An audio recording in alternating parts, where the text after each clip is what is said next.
Okay, so it cut me off, but that's okay. I'll keep going. Okay, so the Tet Offensive, we'll talk about that more on Wednesday because this won't happen until 1968. But essentially, what happens is Viet Cong will lead a surprise attack and actually will, take over the U.S. embassy in Vietnam, and it was a really bad defeat for the United States military. So this is really why we kind of pull out of the war. That happens in 1968.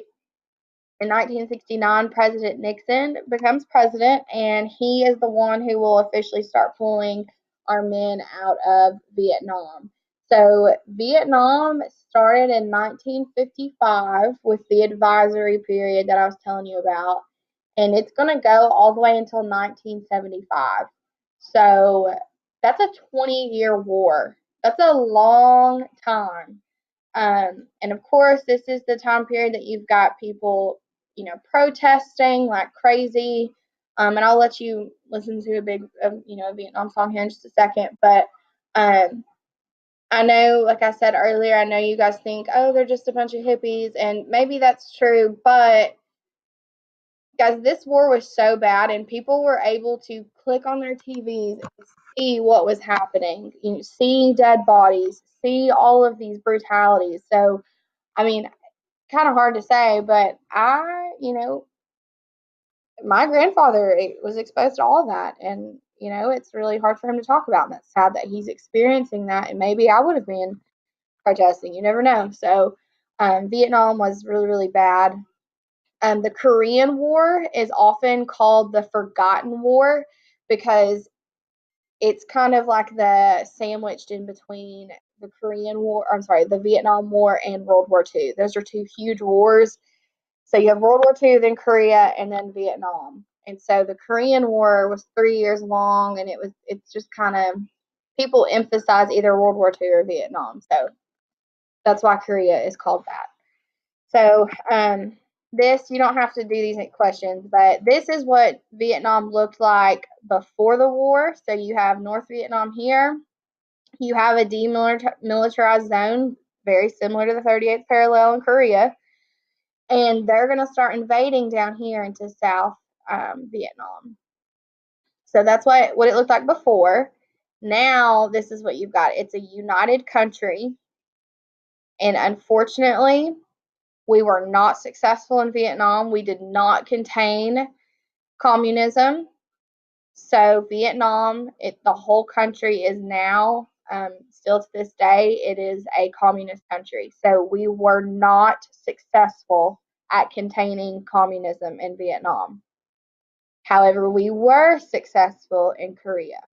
So those are some of the big differences. Um, these are just fun things because I like to talk about Vietnam. You don't have to know this, but I hope you know this song. I hope you know this song because it's a great song. It's on Forrest Gump if you've ever seen Forrest Gump.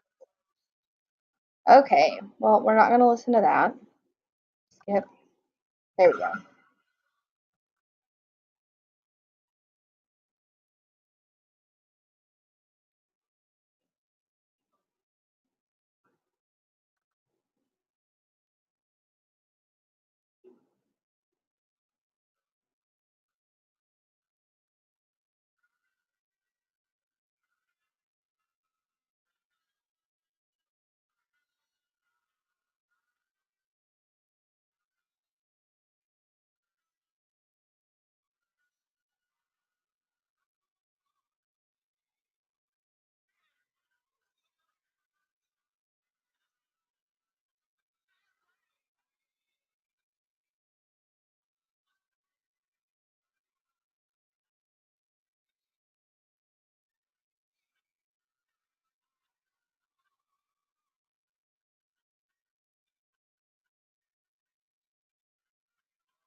Okay, so if y'all have time, and if Miss Walker wants, y'all can listen to the rest of it. But this song is actually a protesting song.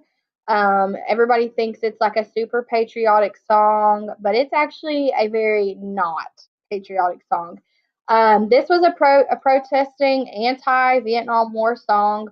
And the reason why it's called Fortunate Son is because, if you guys remember, President Eisenhower, his grandson, which I got to meet, this guy here, this is President Eisenhower. This is his grandson, David Eisenhower. He married President Nixon's daughter. And because he married, that you have two political powers, marrying their families, he did not get drafted into the war. So that's what this song is about. It's saying, oh, I ain't no fortunate son, meaning, oh, I wasn't fortunate enough to be born into a family where I don't have to go to war. And so that's why he's saying, I ain't no fortunate son, because this song is about David Eisenhower. So, fun fact. Oh, and here is me with this is Kermit Roosevelt. This is Teddy Roosevelt, and this is FDR. So he looks very similar to both of them. But yeah, so I told you about that later. So yeah, David Eisenhower didn't have to go to Vietnam because he married Richard Nixon's daughter, and they made this song about him. I don't know how much more time I have left, but I will let you listen to this too. This, which I've already let you listen to, this right here was at Woodstock, and Jimi Hendrix.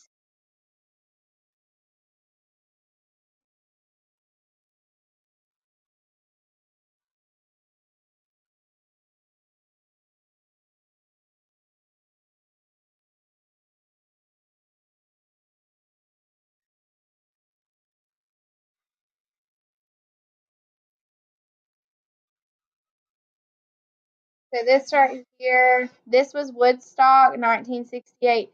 This Star Spangled Banner with the guitar, he was also protesting the Vietnam War when he played this. So I let y'all listen to this when we learned about the War of 1812, but just kind of tying it all together. So, okay, I think that's all I have about Vietnam. Vietnam was also the first war with helicopters. So that video with CCR, the Fortunate Son song, you saw the helicopters. It was the first war. Here, I'll show you. Vietnam images.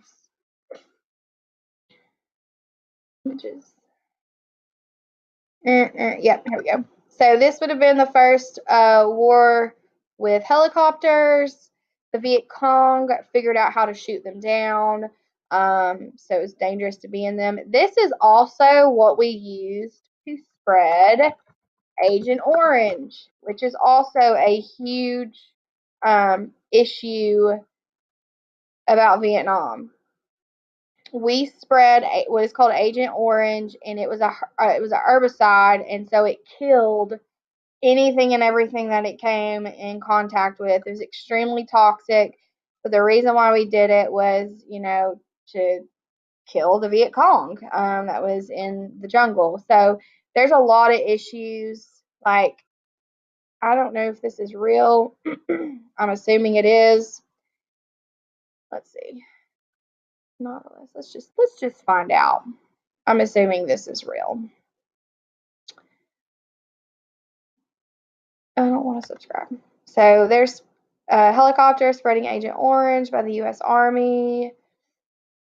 This is children who were affected by Agent Orange.